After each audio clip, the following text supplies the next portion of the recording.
120 ans séparent le montage de la tour Eiffel, le montage des structures d'acier aujourd'hui. Vous pouvez remarquer à l'image A, B. Et pourtant, 120 ans plus tard, les méthodes n'ont pas changé. C'est toujours des professionnels qui assemblent les morceaux d'acier avec la main. Ça, nous sommes à l'industrie de la construction.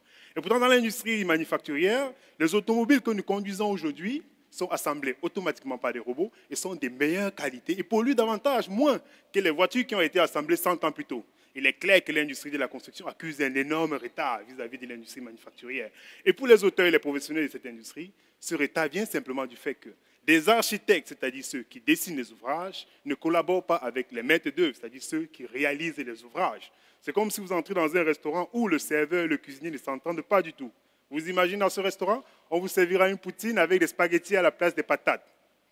Non seulement vous perdrez l'appétit, mais en plus, votre repas se trouvera dans la poubelle à vos frais. Et bon, c'est exactement ce que vivent les clients au quotidien dans l'industrie de la construction. Les architectes, depuis leur bureau, leur proposent des modèles qui sont simplement irréalisables. Et quand dans le chantier, ça clash, bienvenue les dégâts. C'est plus de 36 milliards de dollars US qui sont perdus seulement en Amérique du Nord. Plus de 138 millions de tonnes de débris qui sont pulvérisés dans l'environnement, simplement parce que ces deux mecs ne s'entendent pas du tout. Ah, vous imaginez là. Voilà. Et le client dépense 2 fois plus d'argent, attend 2 fois plus longtemps pour un ouvrage qui, en plus de polluer l'environnement, n'a rien à voir avec ce qu'on a proposé au départ. Ce n'est pas ma maison, ça. C'est exactement ce qui se passe. Mais ne soyez pas tristes. C'est là où nous intervenons.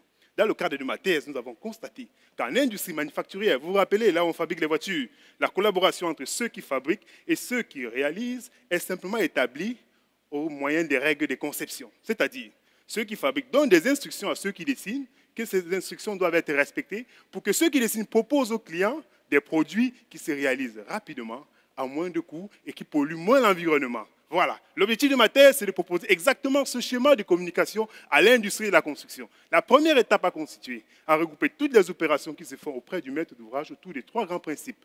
La transformation de la matière première, la gestion du flux et le développement de la qualité du client. Nous avons appelé conception pour le TRV. Ces règles de conception seront donc des instructions qui vont être acheminées aux architectes afin d'améliorer la qualité de leurs travaux.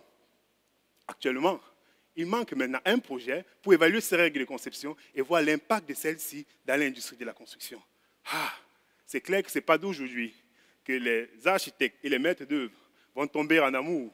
Mais au moyen de ces règles de conception, nous espérons qu'ils vont échanger leurs contacts et qu'ils vont commencer à communiquer. Merci.